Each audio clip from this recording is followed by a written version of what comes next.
Hello ਐਸਪੀਰੈਂਟਸ, ਕੀ ਹਾਲ ਹੈ ਸਭ ਦਾ? I hope ਸਾਰੇ ਵਧੀਆ ਵਧੀਆ ਪੜ੍ਹਾਈ ਕਰ ਰਹੇ ਹੋਣਗੇ। ਜਿੱਦਾਂ ਕਿ ਸਾਨੂੰ ਸਭ ਨੂੰ ਪਤਾ ਹੈ ਕਿ ਪੰਜਾਬ ਦੇ ਬਹੁਤ ਸਾਰੇ ਪੇਪਰਸ ਆਉਣ ਵਾਲੇ ਨੇ, ਅਤੇ ਆਪਾਂ ਇੱਕ ਸੀਰੀਜ਼ ਚਲਾਈ ਹੈ ਹਿਸਟਰੀ ਆਫ ਪੰਜਾਬ, ਜਿਹਦੇ ਵਿੱਚ ਮੈਂ ਅੱਜ ਤੁਹਾਡੇ ਲਈ ਪਾਰਟ 6 ਲੈ ਕੇ ਆਈ ਹਾਂ। ਇਹਦੇ ਵਿੱਚ ਆਪਾਂ ਪੜ੍ਹਾਂਗੇ ਸੋਸ਼ੀਓ ਰਿਲੀਜੀਅਸ ਰਿਫੋਰਮ ਮੂਵਮੈਂਟਸ ਜਿਹੜੀਆਂ ਕਿ ਪੰਜਾਬ ਦੇ ਵਿੱਚ ਹੋਈਆਂ। ਮੇਨਲੀ ਆਪਾਂ ਇਹਦੇ ਵਿੱਚ 4 ਮੂਵਮੈਂਟਸ ਪੜ੍ਹਾਂਗੇ: ਨਿਰੰਕਾਰੀ ਮੂਵਮੈਂਟ, ਰਾਧਾ ਸੁਆਮੀ ਮੂਵਮੈਂਟ, ਕੂਕਾ ਮੂਵਮੈਂਟ ਅਤੇ ਸਿੰਘ ਸਭਾ ਮੂਵਮੈਂਟ। ਇਹਦੇ ਬਾਰੇ ਪੂਰੀ ਮੁਕੰਮਲ ਜਾਣਕਾਰੀ ਮੈਂ ਤੁਹਾਨੂੰ ਦੇਣ ਦੀ ਕੋਸ਼ਿਸ਼ ਕਰਾਂਗੀ। ਸੋ ਜਿਹੜੇ ਪਹਿਲੀ ਵਾਰੀ ਚੈਨਲ 'ਤੇ ਵਿਜ਼ਿਟ ਕਰ ਰਹੇ ਨੇ, ਉਹ ਸਭ ਤੋਂ ਪਹਿਲੇ ਜਾ ਕੇ ਬੈਲ ਆਈਕਨ ਨੂੰ ਪ੍ਰੈਸ ਕਰਕੇ ਸਬਸਕ੍ਰਾਈਬ ਕਰ ਦਿਓ, ਲਾਈਕ ਕਰ ਦਿਓ ਵੀਡੀਓ ਅਤੇ ਸ਼ੇਅਰ ਕਰ ਦਿਓ। Punjab social religious reform movements ਦੇ ਵਿੱਚ ਜਿਹੜੀ ਸਭ ਤੋਂ ਪਹਿਲੇ ਅਸੀਂ ਮੂਵਮੈਂਟ ਪੜ੍ਹਨੀ ਹੈ, ਉਹ ਅਸੀਂ ਪੜ੍ਹਾਂਗੇ ਨਿਰੰਕਾਰੀ ਮੂਵਮੈਂਟ ਦੇ ਬਾਰੇ। ਇਹਦੇ ਜਿਹੜੇ ਮੋਢੀ ਹੋਏ ਨੇ, ਫਾਊਂਡਰ ਹੋਏ ਨੇ, ਉਹ ਹੈਗੇ ਬਾਬਾ ਦਿਆਲ, ਜਿਹੜੇ ਕਿ ਬੁਲੀਅਨ ਮਰਚੈਂਟ ਸੀਗੇ ਪੇਸ਼ਾਵਰ ਦੇ। ਇਹ ਮੇਨਲੀ ਖਿਲਾਫ ਸੀਗੇ ਟੂ ਕੰਡੈਮ ਆਈਡਲ ਵਰਸ਼ਿਪ, ਮੂਰਤੀ ਪੂਜਾ ਦੇ, ਗੋਇੰਗ ਔਨ ਪਿਲਗ੍ਰਿਮੇਜਸ, ਪਰਫਾਰਮਿੰਗ ਰਿਚੁਅਲਸ, ਤੀਰਥਾਂ ਦੇ ਜਾਣ ਤੇ, ਮੂਰਤੀ ਪੂਜਾ ਦੇ ਤੇ ਰਿਚੁਅਲਸ ਪਰਫਾਰਮ ਕਰਨ ਦੇ ਇਹ ਸਖਤ ਖਿਲਾਫ ਸੀਗੇ। ਹੁਣ ਇਹਨਾਂ ਨੇ ਨਿਰੰਕਾਰੀ ਮੂਵਮੈਂਟ ਦੇ ਵਿੱਚ ਫਾਊਂਡ ਕੀ ਕੀਤਾ? ਹੀ ਫਾਊਂਡਡ ਨਿਰੰਕਾਰੀ ਦਰਬਾਰ। ਨਿਰੰਕਾਰੀ ਦਰਬਾਰ ਇਹਨਾਂ ਨੇ ਬਣਾਇਆ ਰਾਵਲਪਿੰਡੀ, ਪਾਕਿਸਤਾਨ ਵਿਖੇ 1851 ਦੇ ਵਿੱਚ। ਕਿਸ ਨਦੀ ਦੇ ਕੰਢੇ ਬਣਾਇਆ? ਲਏ ਨਦੀ ਤੇ। ਸੋ ਰਿਵਰ ਲਏ ਜਿਹੜੀ ਹੈ, ਉਸ ਵੇਲੇ ਇਹਦਾ ਨਾਮ ਰਿਵਰ ਲਏ ਸੀਗਾ, later named after him as a Dayal sir. ਅੱਜ ਦੇ ਟਾਈਮ ਤੇ ਇਸ ਨਦੀ ਦਾ ਨਾਮ ਹੈ ਦਇਆਲ ਸਰ। ਦੇਖੋ, ਬਾਬਾ ਦਿਆਲ ਨੇ ਫਾਊਂਡ ਕੀਤਾ ਸੀ, ਸੋ ਰਿਵਰ ਲਏ ਦਾ ਨਾਮ ਦਇਆਲ ਸਰ ਪੈ ਗਿਆ। ਤੇ ਇਹ ਕੁਐਸਚਨ ਆਂਦਾ ਹੁੰਦਾ ਹੈ ਕਿ ਕਿਹੜੇ ਬਾਬਾ ਜੀ ਦੇ ਦੁਆਰਾ ਇਸ ਨਦੀ ਦਾ ਨਾਮ ਦਿਆਲਸਰ ਪਿਆ ਤੇ ਕਿਹੜੀ ਨਦੀ ਦਾ ਨਾਮ ਦਿਆਲਸਰ ਪਿਆ, ਇਹ ਵੀ ਆ ਸਕਦਾ। ਫਿਰ ਇਹਦੇ ਸਕਸੈਸਰਸ ਦੀ ਗੱਲ ਕਰੀਏ ਤਾਂ ਇਹਨਾਂ ਨੂੰ ਸਭ ਤੋਂ ਪਹਿਲੇ ਸਕਸੀਡ ਕੀਤਾ ਇਹਨਾਂ ਦੇ ਵੱਡੇ ਪੁੱਤਰ ਨੇ, ਐਲਡੈਸਟ ਸਨ, ਜਿਨ੍ਹਾਂ ਦਾ ਨਾਮ ਸੀਗਾ ਬਾਬਾ ਦਰਬਾਰ ਸਿੰਘ। ਉਹਨਾਂ ਨੂੰ ਅੱਗੇ ਸਕਸੀਡ ਕੀਤਾ ਉਹਨਾਂ ਦੇ ਹੀ ਆਪਣੇ ਭਾਈ ਨੇ, ਰਤਨ ਸਿੰਘ ਜੀ ਨੇ। ਫਿਰ ਉਸ ਤੋਂ ਬਾਅਦ ਉਹਨਾਂ ਦੇ ਪੁੱਤਰ ਗੁਰਦਿੱਤ ਸਿੰਘ ਜੀ ਨੇ, ਤੇ ਐਂਡ ਵਿੱਚ ਕੀਤਾ ਗੁਰਦਿੱਤ ਸਿੰਘ ਜੀ ਦੇ ਪੁੱਤਰ ਸਨ ਹਰ ਸਿੰਘ ਨੇ। ਹੁਣ ਅਗਰ ਗੱਲ ਕਰੀਏ 1947 ਦੀ, ਜਦੋਂ ਕਿ ਇੰਡੀਆ ਪਾਕਿਸਤਾਨ ਦੀ ਵੰਡ ਹੋਈ, ਪਾਰਟੀਸ਼ਨ ਹੋਈ, ਉਸ ਵੇਲੇ ਜਿਹੜਾ ਦਰਬਾਰ ਪਹਿਲੇ ਤਾਂ ਸੀਗਾ ਰਾਵਲਪਿੰਡੀ, ਪਾਕਿਸਤਾਨ ਵਿਖੇ, ਤੇ ਪਾਰਟੀਸ਼ਨ ਤੋਂ ਬਾਅਦ ਦਰਬਾਰ ਜਿਹੜਾ ਹੈ ਉਹ ਸ਼ਿਫਟ ਕਰ ਦਿੱਤਾ ਗਿਆ ਅੰਮ੍ਰਿਤਸਰ।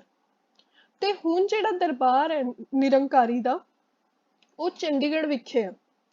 ਅਗਰ ਆਪਾਂ ਨਿਰੰਕਾਰੀ ਮੂਵਮੈਂਟ ਦੀ ਗੱਲ ਕਰੀਏ, ਨਿਰੰਕਾਰੀ ਵਰਡ ਦਾ ਮਤਲਬ ਦੇ ਬਾਰੇ ਗੱਲ ਕਰੀਏ, so Nirankari word means formless one, ਜਿਹਦਾ ਕੋਈ ਆਕਾਰ ਨਹੀਂ ਹੈ, and reliance on the will of God. So Nirankari word means formless one and reliance on the will of God.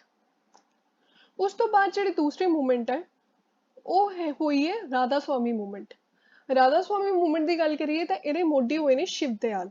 ਇਹ ਆਗਰਾ ਦੇ ਰਹਿਣ ਵਾਲੇ ਸੀਗੇ, ਇੱਕ ਹਿੰਦੂ ਪਰਿਵਾਰ ਤੋਂ ਬਿਲੋਂਗ ਕਰਦੇ ਸੀ ਤੇ ਬਾਈ ਪ੍ਰੋਫੈਸ਼ਨ ਇਹ ਬੈਂਕਰ ਸੀਗੇ। ਸ਼ਿਵ ਦਿਆਲ ਜੀ ਨੇ ਡਿਸਕ੍ਰਾਈਬ ਕੀਤਾ ਗੋਡ ਨੂੰ as a union between Radha and Swami. Radha ਸ਼ਬਦ ਦਾ ਮਤਲਬ ਹੈ ਸੋਲ, ਸੋਲ ਮਾਨੇ ਆਤਮਾ, ਐਂਡ ਸਵਾਮੀ ਮਾਸਟਰ ਨੂੰ ਕਿਹਾ ਜਾਂਦਾ ਹੈ। ਸੋ ਇਹਨਾਂ ਨੂੰ ਕੰਬਾਈਨ ਕਰਕੇ, ਆਤਮਾ ਪਲਸ ਮਾਸਟਰ, ਸੋਲ ਪਲਸ ਮਾਸਟਰ ਨੂੰ ਕੰਬਾਈਨ ਕਰਕੇ ਉਹਦੇ ਇਕੱਠ ਨੂੰ ਰੱਬ ਦੇ ਨਾਮ ਨਾਲ ਜੋੜਿਆ। ਦੈਟਸ ਵਾਈ ਇਸ ਮੂਵਮੈਂਟ ਦਾ ਨਾਮ ਰਾਧਾ ਸੁਆਮੀ ਮੂਵਮੈਂਟ ਪਿਆ। ਇਹ ਇਨਫਲੂਐਂਸ ਹੋਏ ਨੇ ਬਾਏ ਦ ਟੀਚਿੰਗ ਆਫ ਆਦਿ ਗ੍ਰੰਥ। ਜਦੋਂ ਸ਼ਿਵ ਦਿਆਲ ਜੀ ਦੀ ਡੈਥ ਹੋ ਗਈ 1878 ਦੇ ਵਿੱਚ, ਉਦੋਂ ਜਿਹੜੇ ਰਾਧਾ ਸੁਆਮੀ ਸੀਗੇ ਉਹ ਸਪਲਿਟ ਹੋ ਗਏ ਦੋ ਸੈਂਟਰਸ ਦੇ ਵਿੱਚ। ਜਿਹੜਾ ਪਹਿਲਾ ਸੈਂਟਰ ਬਣਿਆ ਉਹ ਸੀਗਾ ਆਗਰਾ ਦੇ ਵਿੱਚ, ਦੂਸਰਾ ਜਿਹੜਾ ਸੈਂਟਰ ਬਣਿਆ ਉਹ ਸੀਗਾ ਬਿਆਸ। ਬਿਆਸ ਪੈਂਦਾ ਹੈ ਅੰਮ੍ਰਿਤਸਰ ਤੇ ਜਲੰਧਰ ਦੇ ਸੈਂਟਰ ਦੇ ਵਿੱਚ। ਸੋ ਬਿਆਸ ਦੇ ਵਿੱਚ ਜਿਹੜਾ ਸੈਂਟਰ ਸੀਗਾ, ਉੱਥੇ ਜੈਮਲ ਸਿੰਘ, ਜਿਹੜੇ ਕਿ ਸ਼ਿਵ ਦਿਆਲ ਜੀ ਦੇ ਹੀ ਅੱਗੇ ਡਿਸਿਪਲ ਸੀਗੇ, ਉਹਨਾਂ ਨੇ ਸਟਾਰਟ ਕੀਤਾ। ਸੋ ਸਕਸੈਸਰਸ ਦੀ ਅਗਰ ਆਪਾਂ ਗੱਲ ਕਰੀਏ, ਜੈਮਲ ਸਿੰਘ ਜੀ ਦੇ ਅੱਗੇ ਜੋ ਸਕਸੈਸਰਸ ਹੋਏ ਨੇ, ਇਹਨਾਂ ਨੂੰ ਜਿਨ੍ਹਾਂ ਨੇ ਸਕਸੀਡ ਕੀਤਾ, ਸੋ ਜੈਮਲ ਸਿੰਘ ਜੀ ਦੇ ਅੱਗੇ ਡਿਸਿਪਲ ਸੀਗੇ ਜਿਨ੍ਹਾਂ ਦਾ ਨਾਮ ਸੀਗਾ ਸਾਵਨ ਸਿੰਘ ਗਰੇਵਾਲ। ਇਹਨਾਂ ਨੇ ਇਹਨਾਂ ਨੂੰ ਅੱਗੇ ਸਕਸੀਡ ਕੀਤਾ। ਉਸ ਤੋਂ ਬਾਅਦ ਜਗਤ ਸਿੰਘ ਜੀ ਨੇ ਕੀਤਾ ਤੇ ਉਸ ਤੋਂ ਬਾਅਦ ਚਰਨ ਸਿੰਘ ਜੀ ਨੇ। ਇੱਕ ਰਾਧਾ ਸੁਆਮੀ ਇਸ ਦੀ ਨਾ ਇੱਕ ਮੈਡੀਟੇਸ਼ਨ ਪ੍ਰੈਕਟਿਸ ਹੁੰਦੀ ਹੈ, ਜਿਹਦਾ ਨਾਮ ਇਹਨਾਂ ਨੇ ਦਿੱਤਾ ਗਿਆ ਹੈ ਸੂਰਤ ਸ਼ਬਦ ਯੋਗ। ਸੋ ਇਹ ਵੀ ਕੁਐਸਚਨ ਇੰਪੋਰਟੈਂਟ ਹੈ, ਪੁੱਛਿਆ ਜਾ ਸਕਦਾ ਹੈ ਕਿ ਰਾਧਾ ਸੁਆਮੀ ਦੀ ਮੈਡੀਟੇਸ਼ਨ ਪ੍ਰੈਕਟਿਸ ਦਾ ਨਾਮ ਕੀ ਹੈ। ਸੋ ਇਹ ਯਾਦ ਰੱਖਣਾ ਹੈ, ਸੂਰਤ ਸ਼ਬਦ ਯੋਗ। ਜਿਹੜੇ ਰਾਧਾ ਸੁਆਮੀ ਹੈਗੇ ਆ, ਉਹ ਬਿਲੀਵ ਕਰਦੇ ਇਨ ਅ ਲਿਵਿੰਗ ਗੁਰੂ। ਫਿਰ ਉਸ ਤੋਂ ਬਾਅਦ ਆਉਂਦੀ ਹੈ ਮੂਵਮੈਂਟ ਤੀਸਰੀ ਮੂਵਮੈਂਟ ਜਿਹੜੀ ਹੈਗੀ ਹੈ ਉਹ ਹੈਗੀ ਨਾਮਧਾਰੀ ਮੂਵਮੈਂਟ, ਜਾਂ ਫਿਰ ਇਸਨੂੰ ਕੂਕਾ ਮੂਵਮੈਂਟ ਵੀ ਕਿਹਾ ਜਾਂਦਾ। ਨਾਮਧਾਰੀ ਮੂਵਮੈਂਟ ਦੇ ਜਿਹੜੇ ਫਾਊਂਡਰ ਹੋਏ ਨੇ ਉਹਨਾਂ ਦਾ ਨਾਮ ਹੈਗਾ ਬਾਬਾ ਬਾਲਕ ਸਿੰਘ। ਇਹ ਫੋਲੋਅਰ ਸੀਗੇ ਭਗਤ ਜਵਾਹਰ ਮਲ ਦੇ। ਸੋ ਆਪਾਂ ਇਹ ਦੋਨੋਂ ਨਾਮ ਚੇਤਾ ਰੱਖਣੇ ਆ, ਇੱਕ ਤਾਂ ਬਾਬਾ ਬਾਲਕ ਸਿੰਘ ਤੇ ਉਹ ਕਿਹਨੂੰ ਫੋਲੋ ਕਰਦੇ ਸੀ, ਭਗਤ ਜਵਾਹਰ ਮਲ ਨੂੰ। ਇਹ ਜਦੋਂ ਮੈਡੀਟੇਸ਼ਨ ਕਰਦੇ ਹੁੰਦੇ ਸੀ ਤਾਂ ਇੱਕ ਡਿਵਾਈਨ ਨੇਮ ਲੈ ਕੇ ਮੈਡੀਟੇਸ਼ਨ ਕਰਦੇ ਹੁੰਦੇ ਸੀ। ਇਹਨਾਂ ਦੀ ਡੈਥ ਤੋਂ ਪਹਿਲੇ, ਬਾਬਾ ਬਾਲਕ ਸਿੰਘ ਜੀ ਦੀ ਡੈਥ ਤੋਂ ਪਹਿਲੇ, ਇਹ ਆਪਣੇ ਫੋਲੋਅਰਸ ਨੂੰ ਰੈਫਰ ਕਰਦੇ ਸੀ ਐਜ਼ ਜਗਿਆਸਸ। ਪਰ ਜਦੋਂ ਇਹਨਾਂ ਦੀ ਡੈਥ ਹੋ ਗਈ ਤੇ ਜਿਹੜੇ ਮਾਡਰਨ ਡਿਸੈਂਡੈਂਟ ਸੀ ਇਹਨਾਂ ਨੇ ਪ੍ਰੈਫਰ ਕੀਤਾ ਜਗਿਆਸਿਸ ਦੀ ਥਾਂ ਤੇ ਇਹਨਾਂ ਨੇ ਆਪਣੇ ਆਪ ਨੂੰ ਟਾਈਟਲ ਦੇਤਾ ਨਾਮਧਾਰੀ, ਜਿਸ ਕਰਕੇ ਕੂਕਾਸ ਮੂਵਮੈਂਟ ਨੂੰ ਨਾਮਧਾਰੀ ਮੂਵਮੈਂਟ ਵੀ ਬੋਲਿਆ ਜਾਂਦਾ ਹੈ। ਅਗਰ ਆਪਾਂ ਸਕਸੈਸਰਸ ਦੀ ਗੱਲ ਕਰੀਏ ਤਾਂ ਇਹਨਾਂ ਨੂੰ ਸਕਸੀਡ ਕੀਤਾ ਬਾਏ ਹਿਸ ਡਿਸਿਪਲ, ਇਹਨਾਂ ਦੇ ਹੀ ਆਪਣੇ ਡਿਸਿਪਲ ਨੇ ਜਿਨ੍ਹਾਂ ਦਾ ਨਾਮ ਸੀਗਾ ਬਾਬਾ ਰਾਮ ਸਿੰਘ। ਰਾਮ ਸਿੰਘ ਜੀ ਤੋਂ ਬਾਅਦ ਉਹਨਾਂ ਦੇ ਭਰਾ ਬਾਬਾ ਹਰੀ ਸਿੰਘ ਨੇ, ਫਿਰ ਉਹਨਾਂ ਦੇ ਪੁੱਤਰ ਬਾਬਾ ਪ੍ਰਤਾਪ ਸਿੰਘ, ਫਿਰ ਅੱਗੇ ਫਿਰ ਤੋਂ ਉਹਨਾਂ ਦੇ ਪੁੱਤਰ ਬਾਬਾ ਪ੍ਰਤਾਪ ਸਿੰਘ ਜੀ ਦੇ ਪੁੱਤਰ ਨੇ ਬਾਬਾ ਜਗਤ ਸਿੰਘ ਜੀ ਨੇ। ਇਹ ਸਕਸੈਸਰਸ ਇੰਪੋਰਟੈਂਟ ਹੁੰਦੇ ਆ, ਪੁੱਛੇ ਜਾ ਸਕਦੇ ਆ, ਸੋ ਇਹ ਆਪਾਂ ਯਾਦ ਰੱਖਣੇ ਹੀ ਰੱਖਣੇ ਨੇ। ਉਸ ਤੋਂ ਬਾਅਦ ਅਗਰ ਆਪਾਂ ਇਹਨਾਂ ਦੇ ਸੈਂਟਰਸ ਦੀ ਗੱਲ ਕਰੀਏ, ਨਾਮਧਾਰੀ ਮੂਵਮੈਂਟ ਦੇ ਸੈਂਟਰਸ ਦੀ ਗੱਲ ਕਰੀਏ ਤਾਂ ਦੋ ਮੇਨ ਸੈਂਟਰ ਹੈ ਅੱਜ ਦੀ ਡੇਟ ਦੇ ਵਿੱਚ। ਪਹਿਲਾ ਜਿਹੜਾ ਸੈਂਟਰ ਹੈਗਾ ਉਹ ਹੈਗਾ ਭੈਣੀ, ਜਿਹੜਾ ਕਿ ਡਿਸਟ੍ਰਿਕਟ ਲੁਧਿਆਣਾ ਦੇ ਵਿੱਚ ਪੈਂਦਾ। ਦੂਸਰਾ ਹੈਗਾ ਜੀਵਨ ਨਗਰ, ਜਿਹੜਾ ਕਿ ਸਿਰਸਾ ਦੇ ਨੇੜੇ ਪੈਂਦਾ ਹੈ ਤੇ ਡਿਸਟ੍ਰਿਕਟ ਪੈਂਦੀ ਹੈ ਹਿਸਾਰ। ਫਿਰ ਉਸ ਤੋਂ ਬਾਅਦ ਗੱਲ ਕਰਦੇ ਆ ਇੰਪੋਰਟੈਂਟ ਇਨਸੀਡੈਂਟਸ ਅੰਡਰ ਕੂਕਾ ਮੂਵਮੈਂਟ। ਜਿਹੜੇ ਬਾਬਾ ਰਾਮ ਸਿੰਘ ਜੀ ਸੀਗੇ, ਜਿਹੜੇ ਇੱਕ ਤਾਂ ਫਾਊਂਡਰ ਸੀਗੇ ਬਾਬਾ ਬਾਲਕ ਸਿੰਘ। ਬਾਬਾ ਬਾਲਕ ਸਿੰਘ ਤੋਂ ਬਾਅਦ ਜਿਹੜੇ ਅੱਗੇ ਉਹਨਾਂ ਦੇ ਸਕਸੈਸਰ ਹੋਏ ਨੇ ਬਾਬਾ ਰਾਮ ਸਿੰਘ, ਉਹ ਅਗੇਂਸਟ ਸੀਗੇ ਆਈਡਲ ਵਰਸ਼ਿਪਿੰਗ ਦੇ, ਤੇ ਉਹ ਫੋਲੋ ਕਰਦੇ ਸੀਗੇ ਸਟ੍ਰੇਟ ਟਰਬਨ ਨੂੰ, ਤੇ ਆਪਣੇ ਕੋਲੋਂ ਵਾਈਟ ਵੂਲਨ ਰੋਜ਼ਰੀ ਰੱਖਦੇ ਸੀ। ਸੋ ਬਾਬਾ ਰਾਮ ਸਿੰਘ ਜਿਹੜੇ ਸੀਗੇ ਉਹ ਮੂਰਤੀ ਪੂਜਾ ਦੇ ਖਿਲਾਫ ਸੀਗੇ, ਤੇ ਜਿੰਨੇ ਵੀ ਰਾਮਧਾਰੀ ਹੁੰਦੇ ਸੀਗੇ ਉਹ ਸਿੱਧੀ ਪੱਗ ਬੰਨਦੇ ਆ ਤੇ ਆਪਣੇ ਕੋਲ ਵਾਈਟ ਵੂਲਨ ਰੋਜ਼ਰੀ ਰੱਖਦੇ, ਇਹੀ ਇਹਨਾਂ ਦੀ ਪਹਿਚਾਣ ਹੈ। ਇਹ ਜਦੋਂ ਮੈਡੀਟੇਸ਼ਨ ਕਰਦੇ ਆ ਤੇ ਇਹ ਚੈਂਟ ਕਰਦੇ ਆ ਹਾਈਮਸ ਨੂੰ ਤੇ ਐਮਿਟਡ ਲਾਊਡ ਸ਼ਰੀਕਸ, ਜਿਹਨੂੰ ਆਪਾਂ ਕੂਕਸ ਵੀ ਬੋਲ ਦਿੰਦੇ ਆ, ਜਿਹਦੇ ਕਰਕੇ ਹੀ ਇਸ ਮੂਵਮੈਂਟ ਦੇ ਨਾਮ ਪਿਆ ਕੂਕਾ ਮੂਵਮੈਂਟ। ਔਰ ਜਾਂ ਫਿਰ ਕਹਿ ਸਕਦੇ ਆ ਜਿੰਨੇ ਵੀ ਸ਼ਰੀਕ ਸੀਗੇ ਉਹਨਾਂ ਨੂੰ ਕੂਕਸ ਕਿਹਾ ਜਾਣ ਲੱਗ ਪਿਆ। ਬਾਬਾ ਰਾਮ ਸਿੰਘ ਵਾਜ਼ ਐਨ ਆਰਡੈਂਟ ਪ੍ਰੋਟੈਕਟਰ ਆਫ ਦ ਕਾਊ। ਇਹ ਕਾਊ ਨੂੰ ਬਹੁਤ ਮਾਨਤਾ ਦਿੰਦੇ ਹੁੰਦੇ ਸੀ, ਉਹਨਾਂ ਨੂੰ ਪ੍ਰੋਟੈਕਟ ਕਰਕੇ ਰੱਖਦੇ ਹੁੰਦੇ ਸੀ। ਤੇ ਇਹਨਾਂ ਨੇ ਇੱਕ ਅਟੈਕ ਕਰਵਾਇਆ ਸੀ ਇੱਕ ਸਲੋਟਰ ਹਾਊਸ ਅੰਮ੍ਰਿਤਸਰ ਦੇ ਵਿੱਚ 1870 ਦੇ ਵਿੱਚ, ਜਿਹਦੇ ਵਿੱਚ ਇਹਨਾਂ ਨੇ 4 ਬੂਚਰਸ ਨੂੰ ਮਰਵਾਇਆ ਸੀ। ਬੂਚਰਸ ਜਿਹੜੇ ਹੁੰਦੇ ਨੇ ਉਹ ਮੇਨਲੀ ਕਸਾਈ ਨੂੰ ਕਿਹਾ ਜਾਂਦਾ ਹੈ, ਜਿਹੜੇ ਕਿ ਕਾਊ ਦਾ ਮਾਸ ਉਤਾਰ ਕੇ ਮੀਟ ਬਣਾ ਕੇ ਸੈਲ ਕਰਦੇ ਨੇ। ਸੋ 1870 ਦੇ ਵਿੱਚ ਇਹਨਾਂ ਨੇ 4 ਬੂਚਰਸ ਨੂੰ ਮਰਵਾਇਆ ਸੀ। ਅਨਦਰ ਇਵੈਂਟ ਜਿਹੜਾ ਹੋਇਆ ਹੈ ਉਹ ਹੋਇਆ ਹੈ 15 ਜੁਲਾਈ ਨੂੰ 1871 ਦੇ ਵਿੱਚ ਰਾਏਕੋਟ ਦੇ ਵਿੱਚ, ਡਿਸਟ੍ਰਿਕਟ ਲੁਧਿਆਣਾ ਦੇ ਵਿੱਚ। ਉੱਥੇ ਵੀ ਇਹਨਾਂ ਨੇ ਇੱਕ ਅਟੈਕ ਕਰਵਾਇਆ ਸੀ। ਜਿਹੜਾ ਥਰਡ ਇੰਸੀਡੈਂਟ ਹੋਇਆ ਹੈ ਉਹ ਸਾਨੂੰ ਸਭ ਨੂੰ ਪਤਾ ਹੈ। ਮੇਨਲੀ 11 ਜਨਵਰੀ 1872 ਨੂੰ ਹੰਡਰਡਸ ਆਫ ਕੂਕਾਸ ਮਿਲ ਰਹੇ ਸੀ ਭੈਣੀ ਦੇ ਵਿੱਚ। ਇਹਨਾਂ ਨੇ ਸੈਲੀਬ੍ਰੇਟ ਕਰਨੀ ਸੀ ਲੋਹੜੀ ਦੇ ਉਤਸਵ ਤੇ ਇਹਨਾਂ ਨੇ ਮਿਲਣਾ ਸੀ। ਤੇ ਇਹਨਾਂ ਨੇ ਬਾਬਾ ਰਾਮ ਸਿੰਘ ਜੀ ਨੇ ਸਭ ਨੂੰ ਕਿਹਾ ਸੀ ਆਪਣੇ ਫੋਲੋਅਰਸ ਨੂੰ ਕਿ ਆਪਾਂ ਸ਼ਾਂਤੀ ਦੇ ਨਾਲ ਜਿਹੜਾ ਲੋਹੜੀ ਦਾ ਤਿਉਹਾਰ ਹੈ ਉਹ ਮਨਾਵਾਂਗੇ। ਪਰ ਇਹਨਾਂ ਦੇ ਹੀ ਕੁਝ ਫੋਲੋਅਰਸ ਨੇ ਪਲਾਨ ਕੀਤਾ ਕਿ ਭੈਣੀ ਦੇ ਲਾਗੇ ਪੈਂਦਾ ਮਲੇਰਕੋਟਲਾ, ਜਿਹੜਾ ਹੁਣੀ ਰੀਸੈਂਟਲੀ 23rd ਡਿਸਟ੍ਰਿਕਟ ਬਣਿਆ ਪੰਜਾਬ ਦਾ। ਸੋ ਉੱਥੇ ਇਹਨਾਂ ਨੇ ਬੂਚਰਸ ਦਾ ਮਰਡਰ ਕਰਨ ਦਾ ਪਲਾਨ ਬਣਾਇਆ। ਤੇ ਇਹਨਾਂ ਨੇ ਜਦੋਂ ਇਹ ਜਾ ਰਹੇ ਸੀ ਮਲੇਰਕੋਟਲਾ ਦੀ ਤਰਫ ਤਾਂ ਇਹਨਾਂ ਨੇ ਸਰਦਾਰ ਬੱਦਨ ਸਿੰਘ ਨਾਮ ਦਾ ਇੱਕ ਬੰਦਾ ਸੀ, ਜਿਹਦੇ ਘਰ ਇਹਨਾਂ ਨੇ ਹਥਿਆਰ ਰੱਖੇ ਹੋਏ ਸੀ। ਉੱਥੋਂ ਇਹਨਾਂ ਨੇ ਹਥਿਆਰ ਚੱਕਣੇ ਸੀਗੇ। ਤੇ ਜਦੋਂ ਇਹ ਉਹਦੇ ਘਰ ਪਹੁੰਚੇ ਤਾਂ ਉਲਟਾ ਉਹਨਾਂ ਦੇ ਘਰ ਤੋਂ ਹੀ ਇੱਕ ਇਹਨਾਂ ਦੇ ਉੱਪਰ ਅਟੈਕ ਹੋ ਗਿਆ, ਤੇ ਜਿਹਦੇ ਰਿਜ਼ਲਟ ਦੇ ਵਿੱਚ ਇਹ ਹੋਇਆ ਕਿ 8 ਪੁਲਿਸਮੈਨ ਮਰ ਗਏ ਤੇ 7 ਕੂਕਾਸ ਨੇ ਉਸੇ ਵੇਲੇ ਆਪਣੀ ਜਾਨ ਗਵਾ ਦਿੱਤੀ। ਇਸ ਇੰਸੀਡੈਂਟ ਤੋਂ ਬਾਅਦ ਐਲ ਕੋਵਨ ਜਿਹੜਾ ਕਿ ਡੀਸੀ ਹੁੰਦਾ ਸੀ 1872 ਦੇ ਵਿੱਚ ਲੁਧਿਆਣੇ ਦਾ, ਉਹ ਉੱਥੇ ਮਲੇਰਕੋਟਲਾ ਪਹੁੰਚੇ ਤੇ ਉਹਨਾਂ ਨੇ ਬਿਨਾਂ ਕਿਸੇ ਜਾਂਚ ਦੇ ਗੋਲੀਆਂ ਚਲਾ ਦਿੱਤੀਆਂ, ਜਿਹਦੇ ਵਿੱਚ 66 ਆਫ ਕੂਕਾਸ ਨੇ 17 ਜਨਵਰੀ 1872 ਦੇ ਵਿੱਚ ਆਪਣੀ ਜਾਨ ਦੇ ਦਿੱਤੀ। ਕੀਪਿੰਗ ਬਾਬਾ ਰਾਮ ਸਿੰਘ ਇਨ ਇਲਾਹਾਬਾਦ। ਇਸ ਤੋਂ ਬਾਅਦ ਬਾਬਾ ਰਾਮ ਸਿੰਘ ਜੀ ਨੂੰ ਇਲਾਹਾਬਾਦ ਜੇਲ੍ਹ ਦੇ ਵਿੱਚ ਭੇਜ ਦਿੱਤਾ ਗਿਆ ਕੁਝ ਟਾਈਮ ਲਈ, ਤੇ ਉਸ ਤੋਂ ਬਾਅਦ ਉਹਨਾਂ ਨੂੰ ਰੰਗੂਨ ਸ਼ਿਫਟ ਕਰ ਦਿੱਤਾ ਗਿਆ, ਜਿਹੜਾ ਕਿ ਰੰਗੂਨ ਹੁਣ ਜਿਹਨੂੰ ਆਪਾਂ ਮਿਆਂਮਾਰ ਬੋਲਦੇ ਨੇ, ਮਿਆਂਮਾਰ ਦਾ ਨਾਮ ਪੁਰਾਣਾ ਹੁੰਦਾ ਸੀ ਰੰਗੂਨ। ਉੱਥੇ ਇਹਨਾਂ ਨੂੰ ਭੇਜ ਦਿੱਤਾ ਗਿਆ ਜਿੱਥੇ ਇਹਨਾਂ ਦੀ ਡੈਥ ਹੋ ਗਈ ਸੀ 29 ਨਵੰਬਰ 1884 ਦੇ ਵਿੱਚ। ਸੋ ਇਹ ਕੁਝ ਇੰਸੀਡੈਂਟ ਸੀਗੇ ਨਾਮਧਾਰੀ ਮੂਵਮੈਂਟ ਦੇ ਰਿਲੇਟਡ। ਇਹ ਪੁਆਇੰਟਸ ਬਹੁਤ ਇੰਪੋਰਟੈਂਟ ਨੇ, ਇਹ ਯਾਦ ਰੱਖਣੇ ਹੈ। ਤੇ ਇਸ ਤੋਂ ਬਾਅਦ ਜਿਹੜੀ ਮੂਵਮੈਂਟ ਹੋਈ ਹੈ ਉਹ ਹੋਈ ਹੈ ਸਿੰਘ ਸਭਾ ਮੂਵਮੈਂਟ। ਹੁਣ ਸਮਾਂ ਇੱਦਾਂ ਦਾ ਆ ਗਿਆ ਸੀ ਕਿ ਨਾਮਧਾਰੀ ਅਨਰੈਸਟ ਹੋ ਗਈ ਸੀ, ਜਿਹਦੇ ਕਰਕੇ ਕੁਝ ਲੋਕੀ ਜਿਹੜੇ ਸੀਗੇ ਆਪਣੇ ਆਪ ਨੂੰ ਕ੍ਰਿਸਚੀਅਨਸ ਦੇ ਵਿੱਚ ਕਨਵਰਟ ਕਰ ਰਹੇ ਸੀ, ਤੇ ਜਿਹੜੇ ਹਿੰਦੂ ਸੀਗੇ ਉਹ ਆਪਣੇ ਆਪ ਨੂੰ ਸਨਾਤਨ ਧਰਮ ਦੇ ਨਾਲ ਜਾਂ ਫਿਰ ਆਰੀਆ ਸਮਾਜ ਦੇ ਨਾਲ ਜੋੜ ਕੇ ਕਿਸੇ ਤਰੀਕੇ ਆਪਣੇ ਆਪ ਨੂੰ ਸਟਰੋਂਗ ਕਰ ਰਹੇ ਸੀ। ਇਹਨਾਂ ਸਾਰੀ ਐਕਟੀਵਿਟੀਜ਼ ਦੇ ਕਰਕੇ ਜਿਹੜੀ ਫਾਊਂਡੇਸ਼ਨ ਸੀ ਸਿੱਖ ਰਿਲੀਜਨ ਦੀ, ਉਹਦੀ ਨੀਂਹ ਸੀ ਉਹ ਕਮਜ਼ੋਰ ਪੈਂਦੀ ਜਾ ਰਹੀ ਸੀ। ਤੇ ਇਹ ਸਭ ਨੂੰ ਦੇਖਦੇ ਹੋਏ ਇੱਕ small group of prominent Sikhs ਨੇ ਐਕਸ਼ਨ ਲਿੱਤਾ ਕਿ ਆਪਾਂ ਸਿੱਖ ਰਿਲੀਜਨ ਨੂੰ ਸਟਰੋਂਗ ਬਣਾਉਣਾ ਹੈ। ਇਹਦੇ ਵਾਸਤੇ ਉਹਨਾਂ ਨੇ ਕੀ ਕੀਤਾ, ਇੱਕ ਐਸੋਸੀਏਸ਼ਨ ਬਣਾਈ ਜਿਹਦਾ ਨਾਮ ਇਹਨਾਂ ਨੇ ਰੱਖਿਆ ਸ਼੍ਰੀ ਗੁਰੂ ਸਿੰਘ ਸਭਾ। ਐਸੋਸੀਏਸ਼ਨ ਦਾ ਨਾਮ ਰੱਖਿਆ ਗਿਆ ਸ਼੍ਰੀ ਗੁਰੂ ਸਿੰਘ ਸਭਾ, ਜਿਹਦੇ ਕਿ ਚੇਅਰਮੈਨ ਜਿਨ੍ਹਾਂ ਦਾ ਨਾਮ ਹੈਗਾ ਸਰਦਾਰ ਠਾਕੁਰ ਸਿੰਘ ਸੰਧਾਵਾਲੀਆ ਬਣੇ, ਤੇ ਸੈਕਟਰੀ ਬਣੇ ਗਿਆਨੀ ਗਿਆਨ ਸਿੰਘ।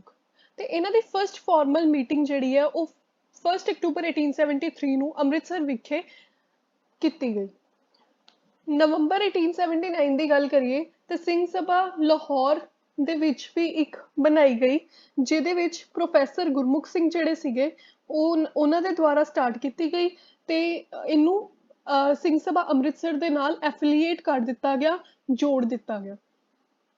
ਅਪ੍ਰੈਲ 1980 ਦੇ ਵਿੱਚ ਸਿੰਘ ਸਭਾ ਅੰਮ੍ਰਿਤਸਰ ਜਿਹੜੀ ਸੀ, ਜਿਹਨੂੰ ਕਿ ਅਸੀਂ ਮੇਨ ਬੋਡੀ ਵੀ ਕਹਿ ਸਕਦੇ ਹਾਂ, ਉਹਨੂੰ ਰੀਨੇਮ ਕੀਤਾ ਗਿਆ ਤੇ ਉਹਦਾ ਨਾਮ ਚੇਂਜ ਕਰਕੇ ਰੱਖਿਆ ਗਿਆ ਖਾਲਸਾ ਦੀਵਾਨ ਅੰਮ੍ਰਿਤਸਰ। ਫਿਰ ਉਸ ਤੋਂ ਬਾਅਦ ਇੱਕ ਖਾਲਸਾ ਦੀਵਾਨ, ਸੈਪਰੇਟ ਖਾਲਸਾ ਦੀਵਾਨ ਲਾਹੌਰ ਦੇ ਵਿੱਚ 1886 ਦੇ ਵਿੱਚ ਵੀ ਬਣਾਇਆ ਗਿਆ। ਖਾਲਸਾ ਕਾਲਜ ਅੰਮ੍ਰਿਤਸਰ ਜਿਹੜਾ ਕਿ 1892 ਨੂੰ ਸਥਾਪਿਤ ਕੀਤਾ ਗਿਆ। After death of Gurmukh Singh, professor Gurmukh Singh ਜਿਹੜੇ ਕਿ ਲਾਹੌਰ ਦੇ ਸੀਗੇ, ਐਂਡ ਭਾਈ ਦਿੱਤ ਸਿੰਘ ਜੀ, ਲਾਹੌਰ ਖਾਲਸਾ ਦੀਵਾਨ ਜਿਹੜਾ ਸੀਗਾ ਉਹ ਸਰਵਾਈਵ ਨਹੀਂ ਕਰ ਸਕਿਆ, ਜਿਹਦੇ ਕਰਕੇ ਉਹਨੂੰ ਚੀਫ ਖਾਲਸਾ ਦੀਵਾਨ ਅੰਮ੍ਰਿਤਸਰ ਦੇ ਨੇ ਆਪਣੇ ਅੰਡਰ ਲੈ ਲਿਆ। ਮਤਲਬ ਜਿਹੜੇ ਅੰਮ੍ਰਿਤਸਰ ਦੇ ਵਿੱਚ ਖਾਲਸਾ ਦੀਵਾਨ ਸੀਗਾ ਉਹਨੇ ਲਾਹੌਰ ਵਾਲੇ ਨੂੰ ਆਪਣੇ ਅੰਡਰ ਲੈ ਲਿਆ, ਤੇ ਉਹਦਾ ਨਾਮ ਪੈ ਗਿਆ ਚੀਫ ਖਾਲਸਾ ਦੀਵਾਨ ਅੰਮ੍ਰਿਤਸਰ। ਇਹਦੀ ਜਿਹੜੀ ਫਰਸਟ ਮੀਟਿੰਗ ਹੋਈ ਸੀ ਉਹ ਹੋਈ ਸੀ ਮਲਵਈ ਬੰਗੇ ਦੇ ਵਿੱਚ, ਮਲਵਈ ਬੁੰਗਾ, ਜਿਹੜਾ ਕਿ ਅਟੈਚ ਹੈਗਾ ਗੋਲਡਨ ਟੈਂਪਲ ਦੇ ਨਾਲ। ਕਦੋਂ ਹੋਈ ਸੀ? 30 ਅਕਤੂਬਰ 1902 ਨੂੰ। ਚੀਫ ਖਾਲਸਾ ਦੀਵਾਨ ਦੇ ਜਿਹੜੇ ਫਰਸਟ ਪ੍ਰੈਜ਼ੀਡੈਂਟ ਹੋਏ ਨੇ ਉਹ ਹੋਏ ਨੇ ਭਾਈ ਅਰਜਨ ਸਿੰਘ ਆਫ ਬਗਰੀਆਂ। ਉਸ ਤੋਂ ਬਾਅਦ ਜਿਹੜੇ ਫਰਸਟ ਸੈਕਟਰੀ ਹੋਏ ਨੇ ਉਹ ਹੈਗੇ ਆ ਸਰਦਾਰ ਸੁੰਦਰ ਸਿੰਘ ਮਜੀਠੀਆ। ਇਹ ਸਭ ਤੋਂ ਇੰਪੋਰਟੈਂਟ ਹੈ, ਇਹ ਬਹੁਤ ਵਾਰ ਪੁੱਛਿਆ ਗਿਆ ਹੈ ਕਿ ਫਰਸਟ ਸੈਕਟਰੀ ਕੌਣ ਹੋਏ ਨੇ ਚੀਫ ਖਾਲਸਾ ਦੀਵਾਨ ਦੇ, ਤਾਂ ਆਨਸਰ ਹੈਗਾ ਸਰਦਾਰ ਸੁੰਦਰ ਸਿੰਘ ਮਜੀਠੀਆ। ਤੁਹਾਨੂੰ ਕੁਝ ਵੀ ਪੁੱਛ ਸਕਦੇ ਨੇ ਚੀਫ ਖਾਲਸਾ ਦੀਵਾਨ ਦੇ ਬਾਰੇ, ਖਾਲਸਾ ਦੀਵਾਨ ਦੇ ਬਾਰੇ, ਸਿੰਘ ਸਭਾ ਐਸੋਸੀਏਸ਼ਨ ਦੇ ਬਾਰੇ, ਤਾਂ ਉਹਨਾਂ ਦੇ ਲੀਡਰਸ, ਪ੍ਰੈਜ਼ੀਡੈਂਟ, ਸੈਕਟਰੀ, ਇਹ ਸਭ ਕੁਝ ਤੁਸੀਂ ਅਲੱਗ-ਅਲੱਗ ਤੋਂ ਯਾਦ ਕਰਨਾ। Membership was open to all Amritdhari Sikhs, ਜਿਨ੍ਹਾਂ ਨੇ ਅੰਮ੍ਰਿਤ ਛਕਿਆ ਹੋਇਆ ਸੀ ਉਹ ਸਾਰੇ ਸਿੱਖਸ ਲਈ ਮੈਂਬਰਸ਼ਿਪ ਜਿਹੜੀ ਸੀਗੀ ਉਹ ਓਪਨ ਸੀਗੀ ਚੀਫ ਖਾਲਸਾ ਦੀਵਾਨ ਦੀ। ਉਸ ਤੋਂ ਬਾਅਦ ਆਉਂਦੀਆਂ ਨੇ main achievements of Singh Sabha association, ਜਾਂ ਫਿਰ ਕਹਿ ਸਕਦੇ ਸਿੰਘ ਸਭਾ ਮੂਵਮੈਂਟ। ਤੋਂ ਸਿੰਘ ਸਭਾ ਮੂਵਮੈਂਟ ਤੋਂ ਬਾਅਦ ਹੀ ਆਨੰਦ ਮੈਰਿਜ ਐਕਟ ਜਿਹੜਾ 1909 ਦੇ ਵਿੱਚ ਪਾਸ ਹੋਇਆ, ਸਿੱਖ ਐਜੂਕੇਸ਼ਨਲ ਸੁਸਾਇਟੀ ਬਣੀ 1908 ਦੇ ਵਿੱਚ, ਇੱਕ ਕਾਮਨ ਕੋਡ ਆਫ ਕੰਡਕਟ ਬਣਿਆ ਸਿੱਖ ਵਾਸਤੇ 1916 ਦੇ ਵਿੱਚ, ਤੇ ਇੱਕ ਅੰਜੁਮਨ ਵਨ ਪੰਜਾਬ ਜਿਹੜਾ ਹੈ ਉਹ ਫਾਊਂਡ ਕੀਤਾ ਗਿਆ 1865 ਦੇ ਵਿੱਚ, ਜਿਹਦੇ ਵਿੱਚ ਕਿ ਟਰਾਂਸਲੇਸ਼ਨ ਕੀਤੀ ਗਈ ਕਾਫੀ ਬੁੱਕਸ ਦੀ ਇੰਗਲਿਸ਼ ਤੋਂ ਪੰਜਾਬੀ ਦੇ ਵਿੱਚ। ਉਸ ਤੋਂ ਬਾਅਦ ਇੱਕ ਸੁਸਾਇਟੀ ਬਣੀ ਖਾਲਸਾ ਟਰੈਕਟ ਸੁਸਾਇਟੀ ਅੰਮ੍ਰਿਤਸਰ ਵਿਖੇ। ਇਹ ਜਿਹੜੀ ਖਾਲਸਾ ਟਰੈਕਟ ਸੁਸਾਇਟੀ ਸੀ ਇਹ ਬਣਾਈ ਗਈ ਬਾਏ ਭਾਈ ਕੌਰ ਸਿੰਘ ਤੇ ਭਾਈ ਵੀਰ ਸਿੰਘ ਜੀ ਦੇ ਦੁਆਰਾ। ਫਰੋਮ 1914 onwards ਜਿਹੜੀ ਚੀਫ ਖਾਲਸਾ ਦੀਵਾਨ ਸੀ ਉਹਨੇ ਆਪਣਾ ਹੋਲਡ ਸਿੱਖ ਦੇ ਉੱਪਰੋਂ ਖੋਣਾ ਸ਼ੁਰੂ ਕਰ ਦਿੱਤਾ, ਕਿਉਂਕਿ ਕੁਝ ਬੰਦੇ ਸੀਗੇ ਸਿੱਖਾਂ ਦੇ ਵਿੱਚ ਹੀ ਜਿਹੜੇ ਕਿ ਮੈਂਬਰ ਸੀਗੇ, ਉਹ ਬ੍ਰਿਟਿਸ਼ਰਸ ਦਾ ਰਾਜ ਚੱਲ ਰਿਹਾ ਸੀ, ਤਾਂ ਉਹਨਾਂ ਦੀ ਪਾਲਿਸੀਜ਼ ਦੇ ਅਕੋਰਡਿੰਗ ਉਹਨਾਂ ਨੇ ਚੱਲਣਾ ਸ਼ੁਰੂ ਕਰ ਦਿੱਤਾ। ਤੇ ਸਿੰਘ ਸਭਾ ਜੋ ਚੀਫ ਖਾਲਸਾ ਦੀਵਾਨ ਸੀ ਉਹਨੇ ਕੁਝ ਆਪਣੇ ਮੈਂਬਰਸ ਖੋਣੇ ਸ਼ੁਰੂ ਕਰ ਦਿੱਤੇ।